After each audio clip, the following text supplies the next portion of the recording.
Thanks for tuning back in once again to the original Queen Ahmadiyyah Shakur show. Also, thanks to those of you tuned in on the Queen Ahmadiyyah Shakur TV show. I'm your host, Queen Ahmadiyyah Shakur, and this is another dose of your daily vitamins. I want you all to listen to this because this is all so nefarious. So, an accused killer allegedly choked a deputy to death using his handcuff chain and then stole transport van in a botched escape attempt. Please pay attention to the nefariousness of it all. So a 34-year-old Indiana man who allegedly gunned down the mother of his child outside of a daycare facility just last year is now being accused of killing a sheriff's deputy during an escape attempt earlier this week. Orlando Mitchell allegedly used his handcuff chain to strangle 38-year-old veteran deputy John Durham following a hospital visit on Monday morning. Mitchell then stole Durham's sheriff's van, which he crashed before being taken back into custody. This is a complete idiot. So he just took this man's life for nothing. I just want you to pay attention.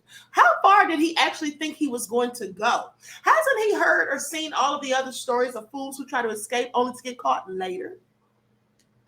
Also crazy. Now, according to a press release from the Marion County Sheriff's Office at approximately 11:30 a.m. on July the 10th, Deputy Durham was returning from transporting an inmate, later identified as Mitchell, for a medical appointment.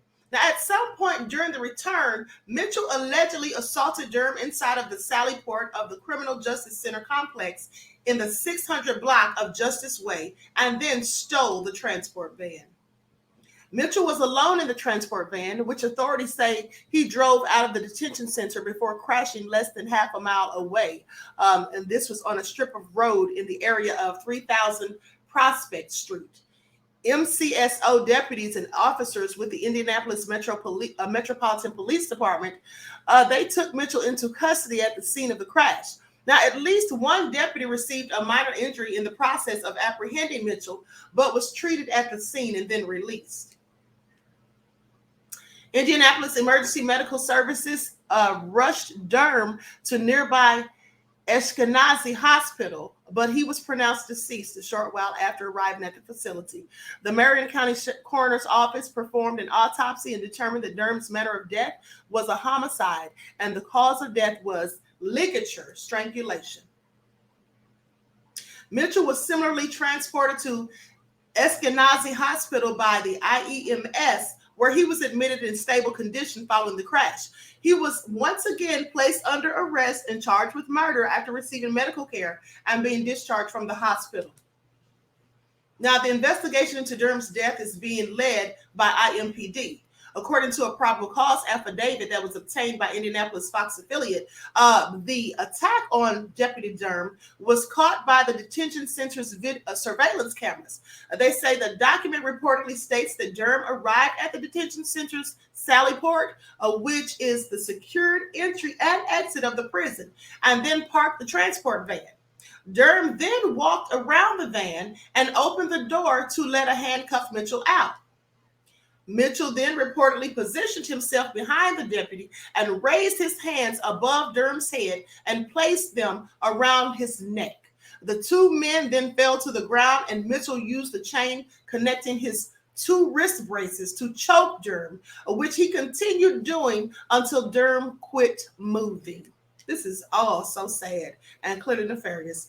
Now, the case will be presented to the Marion County Prosecutor's Office, which will determine whether additional charges will be brought against Mitchell. Well, of course, additional charges. He just took someone else's life. This is crazy. And what's also crazy to me is that one person is allowed to transport a violence offender, okay? Someone who took the life of someone else, and this person did it in front of a daycare facility. So he gave 0 Fs, okay? And it was the mother of his child. So at the end of the day, I don't think that they should be allowing one person to transport these thugs. At the end of the day, they should have at least 2 other people. That would help with those who want to aid them in their escapes, like the Karen, maybe a year and a half ago, remember, who helped the prisoner escape because she was all in love with the fool. And then once they got caught, she took her own life and he went right back to prison where he belonged. And then you have situations like this. This poor deputy lost his life. At the end of the day, it would be a whole lot better if they had more than one person guarding these people, because these people that have life sentences or facing the death sentence or whatever, well, they don't have anything to lose, and so they'll do anything. Pay attention. So they go on to say, let me get rid of these pop-ups real quick. So they say Mitchell was previously arrested in September of 2022 after he allegedly ambushed Crystal Walton, the mother of his child, immediately after she dropped her children off at an Indianapolis daycare. Okay, he was reportedly located by police several hours later and shot in the leg before being taken into custody. Now, here's the thing that gets me. Somebody like him who took someone's life, the mother of his own child, he's shot in the leg, but there could be an innocent person who committed a traffic infraction and they're shot multiple times in some cases and their lives are taken. I'm just saying this doesn't make any sense. But let me continue. And so investigators reportedly wrote in a probable cause affidavit that they had been contacted by Mitchell's own mother, who told them she had spoken to her son and that he was going to kill Walton. That's what he had told his own mother, saying that if he couldn't see his son, she wasn't going to be in his life either. So he thought it was a good idea for neither of them to be in the child's life. What an idiot. And the Marion County Sheriff's Office, we appreciate your time to come out and learn about Deputy John Durham. Deputy John Durham was with the Sheriff's Office for 38 years. That's a long time of commitment, not only to the Sheriff's Office, but Marion County as a whole.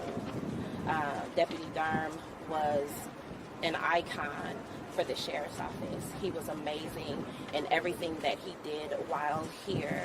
I've been with the Sheriff's Office for 18 years, and coming in at this time, I can list a number of icons, and Deputy John Durham would be one of them. John Durham not only was dedicated to the Sheriff's Office, he was also a dedicated family man. He loved fishing, hunting, and golf. I learned just the other day he just had a golfing moment and opportunity with his son. And so just that alone just shows who he is, not just as a sheriff's deputy, but as a person. He was very loving and kind and willing to go over and beyond what was asked of him as a deputy here for the sheriff's office. So to say that we are experiencing a great loss is an understatement. He meant so much, and to see his face throughout the hallway and working not only next to us as a co-worker, but within our inmate population, he was a gentle giant. However, he will be greatly missed, and we appreciate everything that he's done for the sheriff's office. We appreciate his family for sharing him with us, because that's what they've done. And there is nothing that we will be able to do to replace not only him as a deputy, but John Durham, the man. Tell us about the first time you met him. The first time I met him was some years ago. Like I said, I've been with the sheriff's office for 18 years, and I started off working with his wife on night shift. I actually met him at the ballpark. I had some nephews who were playing sports, where his children were playing sports, and so that's the one thing that I remember most as my first actual interaction with him, because at the time I was on third shift and he was on first shift. I mean, you spoke about it a bit, but when you put on this uniform every single day, you have a life outside of this. John had a life outside of this. You guys don't just come to work and this is all you are. Absolutely. Speak on that a bit, because you mentioned it. Now kids are missing a father, a husband, Absolutely. a son. And what's so great about knowing that we put this uniform on every day and we choose to do the jobs that we do, we also understand as co-workers, colleagues, that we have family outside of here, but we also become a family within the agency as well. When I saw his children on yesterday, I said, you guys haven't seen me since you were kids, but, you know, I'm offering my condolences because I see them as adults today, but I remember them as children the most, because sharing those stories with John and their mother, I just know so much about them, and they probably don't know a lot about me at all. That's the best about working so closely with each other here. John had a laugh and a smile. He did. And when he smiled, his eyes squinted just a bit. And it was so reassuring to know that he was working. We knew that things would be done and be done properly. Did he come to serve as a mentor to some of the younger members of the department? I'm sure he did. Just like others who have worked with the agency for so long, I'm sure that he was a mentor and people looked up to him, even if it was unbeknownst to him. I'm sure they did, because I know I did. Like I said, when I would see him or I would ask something of him, it was never any hesitation in him acknowledging the request. You mentioned he liked to hunt and fish. Did you ever share any stories with some of his colleagues like yourself? Do you ever take anyone with him? I'm sure a lot of people here take vacations together so they can interact and do those sporting events together outside of the job. However, he's never shared any of those with me directly, but I know that those short stories have been shared. What do you want his kids and family tonight to know watching this? I want his kids, I want his close friends and family to know that we are with them and we support them during this time and this tragedy. We definitely love John. We love them. And if there's anything that we can do, we're absolutely here to continue to that support for and with them. What does it mean, the fact that he served on the department for nearly 4 decades? I mean, that's a long time. That is a long time. I think that it goes without me actually verbalizing what it means. It just tells you how iconic and how much of a giant he was, and not in physical stature, but he was a giant in that he left very large footsteps for us to have to fill, but he also left a legacy that we'll be able to remember and carry on for the rest of our careers and our lives. Couple more guys. What messages are you all sharing right now among yourselves to keep going through this hard time? That unfortunately times like this often happen, not just with our agency. However, we are here and committed to making sure that the safety is still maintained and that we support everyone and everything that they are doing for the sheriff's office. What does the number of people coming here to pay tribute to Deputy Durham say to you, and how comforting is it for you to see that? It just reassures that who he was to the community is exactly what we thought. What's it like coming into work today? It was a somber experience. However, it was necessary.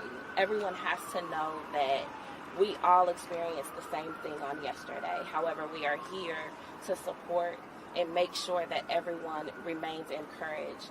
That is the primary goal of Sheriff Forrestal and his executive team. Thanks, everybody. Appreciate it. Thank you very much. Thank you, sir. Now, Mitchell has pleaded not guilty to murder in that case, and is scheduled to go to trial in October of 2023. Well, I hope he gets exactly what he deserves, idiot. So, with that all being said, please drop me a comment. Let me know what you think about this. Now, this fool took out his child's mother, mad about her not allowing him to see the child possibly. But I'm sorry, why didn't he have the wherewithal to take her to court to try to get, partial custody, visitation, okay, whether supervised or unsupervised? Why didn't he go through the court system, do things the legal and the right way, rather than taking someone's life? And then now this fool is taking someone else's. Well, you know what? If we're lucky, the jury will find it necessary to take his, because he belongs on death row. That's just what it is. Anyway, please like and share and drop me a comment. Please let me know what you think about this. Until next time, beloveds, I'll talk to you all again soon. Peace.